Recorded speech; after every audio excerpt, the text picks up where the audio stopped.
Hello, everybody. Intuition here. Thank you, as always, for making time and space for us. Today, we would like to talk about the concept of why you are always right. And we say this with a little bit of a laugh because it is, on some level, a joke. Because though there is truth to why it is that you are always right, you thinking that you are right or you thinking that you're wrong is a value-based judgment that is usually based in the ego or the personality. But nevertheless, you will always be right.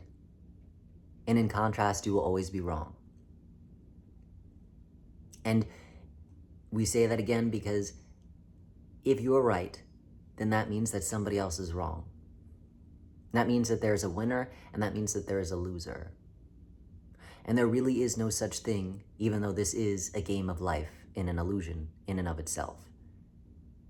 But when you understand that everybody has a different lens and perception based off of their experiences and circumstances that they have lived in, which dictate their behavior and choices, which you deem as a value judgment of right and wrong, when you understand that, then you will understand that there really is no such thing as right and wrong. That is, again, based off of your perception of reality. And though your perception of reality is valid, it doesn't make it true for everybody else, because you are not everybody else, you are you.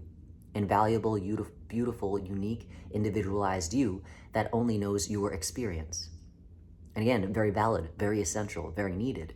But also, unless you've been a fly on the wall of the mantle shelf of everybody else that is living at the same time as you are, then you don't get to say that that person is living or being or acting in the wrong, which then therefore makes you right. Well, you could say, well, these people are not acting good. They're acting bad. They're doing bad things. They're being mean. How could you say otherwise? And we say otherwise because, again, if you had the experience of being a Siamese twin to these people that you believe and say are acting bad and negative, and you had to see every moment in which they've lived up until this point, every experience, every hurt, every trauma, every anger, every frustration, every joy, every high, every low, if you were right there with them, then at the end of that experience, you'd say, I could see why they're acting this way. And there is no good or bad about it. It simply is based off of their experience and their circumstances. And at the end of the day, that is not for me to judge. That is for them to figure out on their own without my judgment. Because when I judge, again, it is simply making a winner and a loser. If I'm right, then you're wrong. And if I'm right, then I get to feel better about myself. It feels good to be right. It feels good to be on top.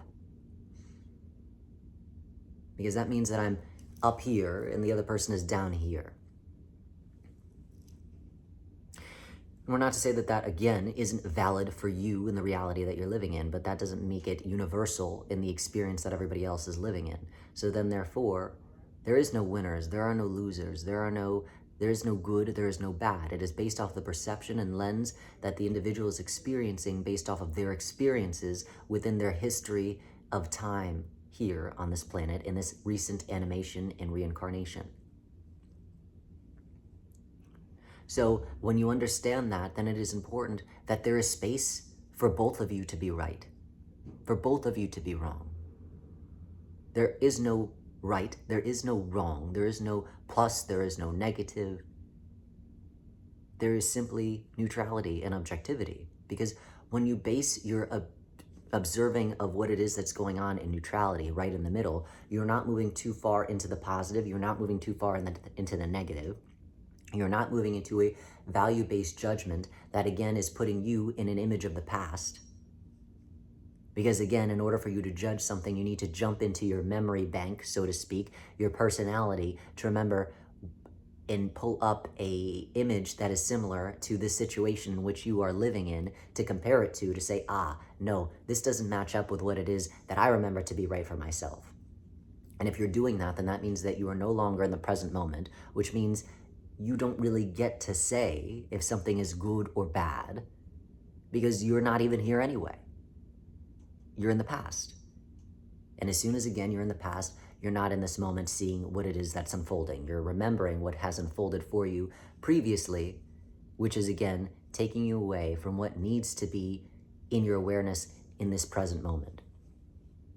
So when you being neutral and objective with what it is that's actually unfolding in front of you, you are actually, truly, genuinely in the right, if you want to call it that, because you no longer are moving too far into the left, too far into the right. You are right in the center, and in being in the center, you're able to actually see, perceive, and understand what's really going on and unfolding without a judgment-based value added to it that allows you to make a more concrete decision or understanding within yourself as to what it is the next step is. Because again, the only reason why you're judging somebody is because you're in the past, because you want to feel a little bit better about your positionality and the role that you're playing as opposed to what it is that they're doing.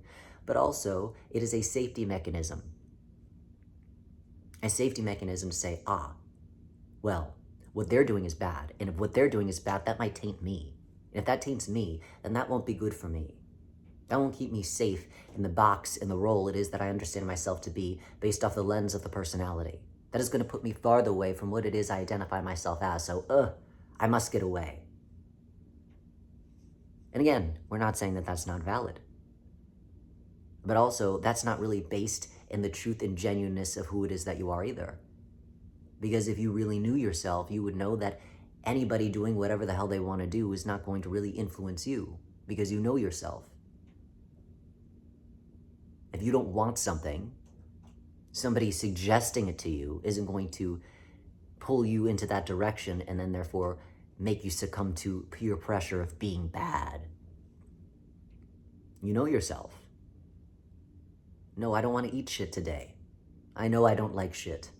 That doesn't get me going. That's not exciting for me. So no, I'm not going to eat it. I know myself. You could do that though. There's nothing wrong with you doing it. I just know that that's not what I need to do. And I'm able to stand in neutrality in that, be like, oh, goodness, not me. So, in you again being neutral makes all the difference of you being able to understand and know where it is that you stand within yourself and how to proceed moving along the next line of events in consciousness. Because if I'm moving too much into the left or too much into the right, I'm no longer in the present moment, which does not allow me to make a more informed decision for myself and moving forward in the timeline of what it is that I'm living from moment to moment. So I'm too busy wrapped up in the past memories, which don't allow me to make a conscious decision in the present moment. So, you're always right. You're also always wrong. Somebody else is always right, and they are also always wrong. What a beautiful, paradoxical world that we're living in. As always, we are full of gratitude for you making time and space for us, and we wish you well in being the rightest person in the room, and also knowing that everybody else is equally right surrounding you. Good luck.